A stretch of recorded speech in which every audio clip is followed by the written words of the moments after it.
G'day, it's fugitive Australian journalist Shane Dowling from the website and YouTube channel Kangaroo Court of Australia. Now, Alan Jones has been back in court, or his matter has. I've just published an article on it, and it's titled Alan Jones' Latest Charges, What the Old Media Report and What the Truth Is. And I published that on Thursday, the 13th of March 2025, and it starts off, Alan Jones' lawyers were back in court on Tuesday, the 11th of March 2025, and were hit with another alleged victim and charged, giving a total of 11 victims and 35 charges. Jones was excused from attending the hearing. Some of the old media's reporting has been off the mark, so I thought I'd give a quick update and correct some issues and add other relevant facts. Background and new charges. Kate McClimate published an article on the Sydney Morning Herald website on the 7th of December 2023, accusing Alan Jones of sexually assaulting a number of young men. I published an article on the 9th of December 2023 titled How Alleged Pedophile Alan Jones Has Been Protected by the Old Media for Decades, which starts off, former radio host Alan Jones has been accused by the Sydney Morning Herald in an article written by journalist Kate McClimate titled He'd Go the Grope, Alan Jones accused of indecently assaulting young men, of sexually assaulting 4 males, which includes staff at the radio station 2GB and other men. But what it really exposes, which I'm sure was unattended, is a decade-long media cover-up that has protected Alan Jones. Some examples of the cover-up are that Alan Jones' grooming of schoolboys when he was a teacher at the King's School in the 1970s was published in a book in 2006 called Jonestown. It was written by a well-known investigative journalist, Chris Masters, and there was a major scandal at the ABC when Alan Jones made legal threats. The new charges relate to a new victim who has accused Jones of grabbing and squeezing his bottom in Tamworth in June 2013. Jones' lawyer raised more concerns about the media, telling the magistrate that the media knew about the additional charge within an hour of his client being charged last week. And his lawyer, Brian Wrench, told the court that he had now received a brief of evidence and was aware that the journalist who broke the story had given a witness statement. And as of today, she had published an article in the Sydney Morning Herald talking about the case when she's a witness called in the proceedings. Wrench told Sydney's Downing Centre local court. He said, I'm worried it'll be part of the anti-Jones crusade. Given Kate McClimate broke the story, has given the police a witness statement and will give evidence at the trial, she shouldn't be anywhere near the story anymore. But for some reason, McClimate and her bosses think it is okay for McClimate to continue writing about the matter. With 11 complainants and 35 charges, and more complainants could come forward before the trial, the chances of Alan Jones beating all the charges isn't great. But even so, McClimate should keep a nose out of the story until at least after the trial, because, as we know, Lisa Wilkinson gave an acceptance speech at the Logies, which resulted in the Bruce Lemon rape trial being delayed. And if McClimate says one wrong word in any of her articles, it could have an impact on the trial. The Guardian are normally fairly good with their reporting, but they said the below on 10th of March 2025, which is misleading as it doesn't give all the information. And the Guardian said, historical allegations of indecent assault against Jones were raised in December 2023 by the Sydney Morning Herald's investigative reporter Kate McClimate. Jones denied all wrongdoing and said he was planning legal action against 9 newspapers for the false allegations.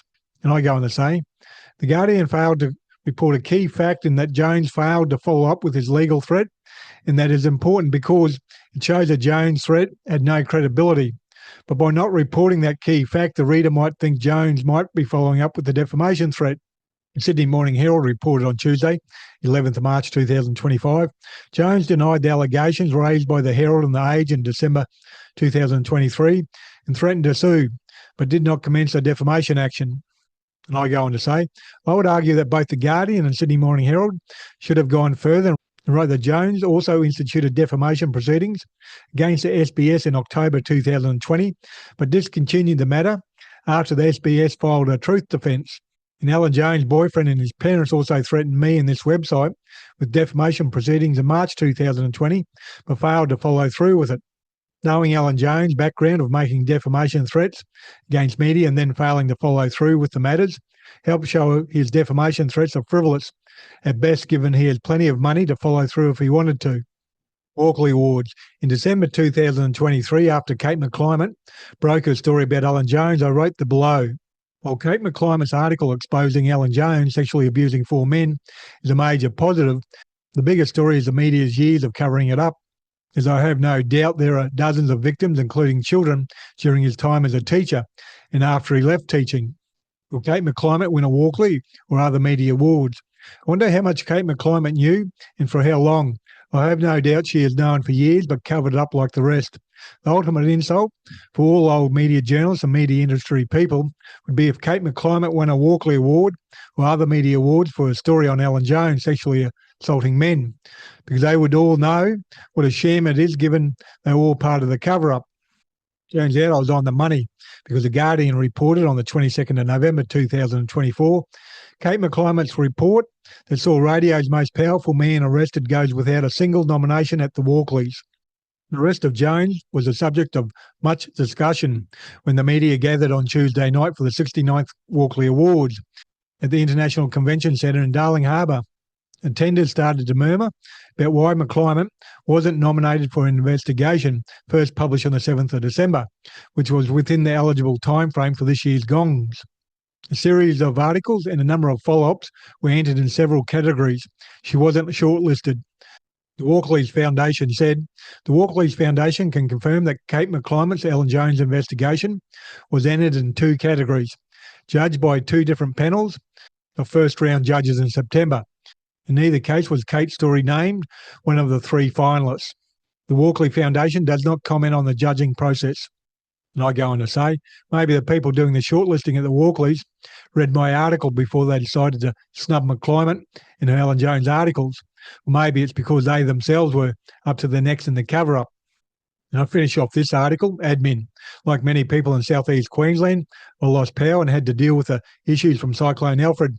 But I'm back up and running now. I'll publish a few videos on the KCA YouTube channel regarding the cyclone.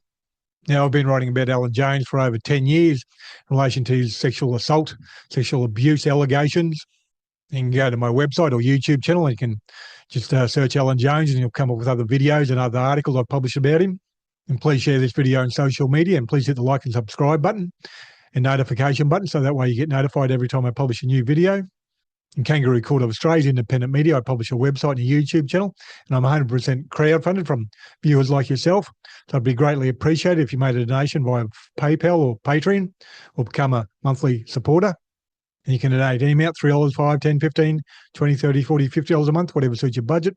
It all helps out in a big way. We can do one-off donations.